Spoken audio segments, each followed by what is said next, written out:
ঠাকুরমশাইয়ের মেয়ের বিয়ে ঠিক হয়েছে। তাই নাকি? পার্বতীর? হ্যাঁ, এতদিনে আমার পার্বতীর বিয়ে ঠিক হয়েছে। তাই আমি চাই আমরা সবাই মিলে গিয়ে ওই বিয়ের অনুষ্ঠানে উপস্থিত হও, তাহলে খুব ভালো লাগবে। এইটুকুই আমার চাওয়া। জানো মাসি, আমরা ছোটবেলায় তো গ্রামে থেকেছি, যৌথ পরিবার, একসঙ্গে কত লোকজন থাকতাম। আর ঠাকুরমশাই তো আমাদের দাদুর আমল থেকে আছে। এই যে পার্বতী তখন কত ছোট, এই এদের সাথে খেলতো, নূতনদের সঙ্গে। তারপর নূতনরা যখন খেলায় নিত না, তখন আমার কাছে এসে কি রাগ দেখাতো, কেন ছেলেদের খেলায় আমাদেরকে নেবে না, আমি যেন ওকে বকি। কত বছর হয়ে গেছে, হ্যাঁ, কত বছর হয়ে গেছে পার্বতীকে দেখি না। জানো বাবা, মেয়েটার তো এতদিন বিয়েই দিতে পারিনি। যারা এই সম্বন্ধ করতে এসছে অনেক টাকা চেয়েছে, দিতে পারিনি। আবার যখন সম্বন্ধ এসছে টাকা চাইনি, পরিবার পছন্দ হয়নি, তাই বিয়েটা আটকেই পড়েছিল। তারপরে হঠাৎ এই অযাচিতভাবে এই সম্বন্ধটা এসে হাজির। তা আমি ভাবলাম এখানে একটু খরচ খরচা হবে, কিন্তু আমার তো একটি শিবরাত্রি চলতে, তাই আমার যা কিছু আছে সব তো ওরই হবে।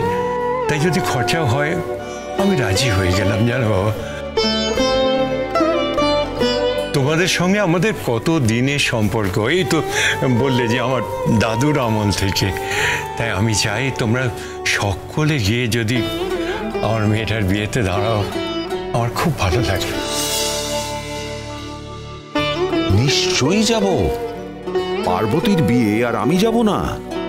শুধু আমি কেন, আমরা সবাই যাব। আমি আসলে এই বাড়িতেই থাকি, আর এরাই হচ্ছে আমার পরিবার, আমার সব থেকে আপনজন।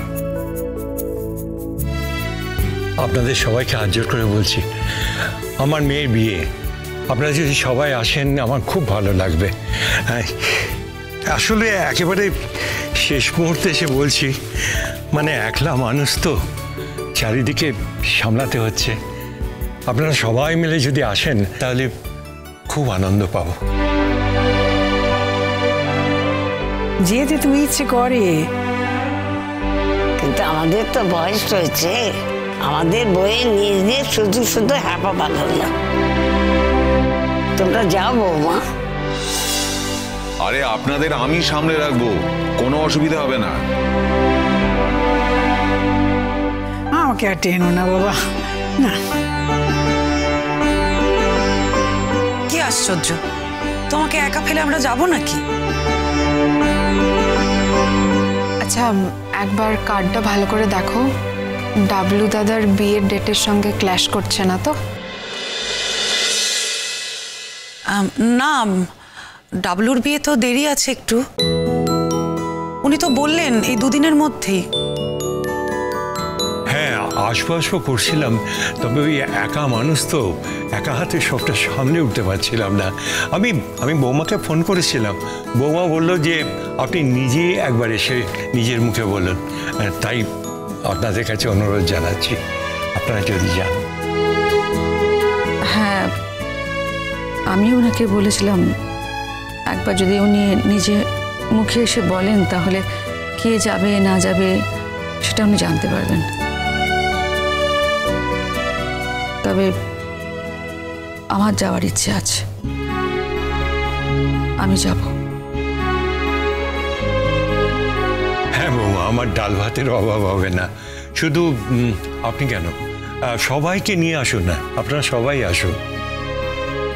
আসলে আমার তো আত্মীয় স্বজন বলতে তেমন কেউ নেই, আপনারাই আমার আত্মীয় স্বজন। আর ওই দূরে দূরে দু একজন আত্মীয় স্বজন আছেন, তারা বোধহয় এসে পৌঁছতেও পারবেন না। আর গ্রামের কয়েকজন লোক, ব্যাস এই কজনই। বুঝতেই তো পারছেন, একা মানুষ, মানে শেষ মুহূর্তে আর নাকে মুখে ছুটে কিছু দেখতে পাচ্ছি না, সব দিকে ছুটে বেড়াতে হচ্ছে। সেই জন্য অপরাধ নেবেন না, একেবারে শেষ মুহূর্তে জানাচ্ছি। কিন্তু আপনারা সকলে মিলে আসুন, তাহলে খুব আনন্দ পাবো, জান, খুব আনন্দ পাবো। হ্যাঁ হ্যাঁ, আমরা সবাই যাবো। কিরে, যাবি তো সবাই? হ্যাঁ যাবো যাবো যাবো। এই মিটিং যাবি তো? হ্যাঁ এই তো। নিশ্চয়ই যাবো, অনেকদিন তো কোথাও যাওয়াই হয়নি। কি জানেন তো ঠাকুরমশাই, কদিন ধরেই ভাবছিলাম এবার পুজোয় বেড়াতে যাব। ভেবেছিলাম পুজোর সময় দেশের বাড়িতে যাব। আর দেখুন, দেশের মাটির এমন টান, দেশের মানুষটাই এসে হাজির। ঠাকুর মশাই নিজে এই বাড়িতে এসেছেন নিজের মেয়ের বিয়ের নেমন্তন্ন করতে, আর সেটা পুজোর আগেই। কি অদ্ভুত যোগাযোগ, তাই না? আমরা সকলে মিলে যাব আর সুন্দরভাবে আপনার মেয়ের বিয়ে তুলে দেব। আমরা তো এই কজন আছি, এত লোকজন, কোনো অসুবিধা হবে না। কিরে দাদা, যাবি তো? হ্যাঁ, আমরা তো যাবো ভাবছি। এই তো অনন্যাও বলছে যাবে। চল না, কি বৌমা, সবাইকে নিয়ে গুছিয়ে গেছে যাওয়া যাবে তো নাকি? শোন দাদা, কার সুবিধে অসুবিধে আমি জানি না, আমার মনে হয় না কারুর কোনো অসুবিধা হবে। কিরে, অসুবিধা হবে? কোনো অসুবিধা নেই, আমরা সবাই মিলে যাব। এই তো বাড়ির এই কজন। আচ্ছা কমলিনী, বুবলাইটা তো এখন থাকে না শুনেছি। হ্যাঁ, বুবলাইয়ের আর বুবলাইয়ের বউ, ওরা এখন বুবলাইয়ের শ্বশুরবাড়িতে গিয়েই উঠেছে। ওদের কি বলতে পারি? না, আসলে ওরা তো আমার সঙ্গে যোগাযোগ রাখে, তাই বললাম। অনন্যাদি, তোমাদের বাড়ির অনুষ্ঠান, তোমরা সেখানে কাকে বলবে কাকে বলবে না, এটা তো তোমাদের ব্যাপার, বলো। না, ওদের বললে আবার যদি তোমরা না যাও, তাই ভাবছিলাম। তুমি ওদের বললে তা ওদের চোখের দেখাটুকু দেখতে পারবো অনন্যাদি। সেই যে বাড়ির থেকে গেছে, না কোনো ফোন, নাই বাড়িতে আসা, কোনো যোগাযোগই রাখেনি ছেলেটা। আর আমি যে যাব ওদের বাড়িতে, ভয় লাগে জানো।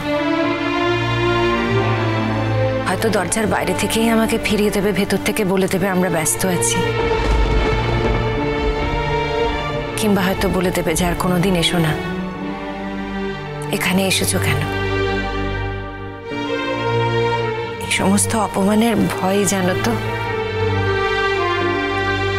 ওদের বাড়িতে আর যাবার আমি সাহস করে উঠতে পারিনি। ঠিক আছে কমলিনী, আমি ওদের ডেকে নেব, ওদেরও আসতে বলবো। আর তোমার বাপের বাড়ি থেকে যদি কেউ যেতে চান, তাহলে তো ভালো হয়, ওরা যদি আসতে চান। অনন্যা আন্টি, তোমার সাথে তো আমার মামির সম্পর্ক খুব ভালো, একবার বলে দেখো তুমি। মামি হয়তো তোমার কথা শুনে নিশ্চয়ই যাবে। না রে, আমি বললেই যাবে সেটা নয়। আসলে তোর মামির থেকে আমার মৌকে নিয়ে যাওয়ার ইচ্ছে ছিল,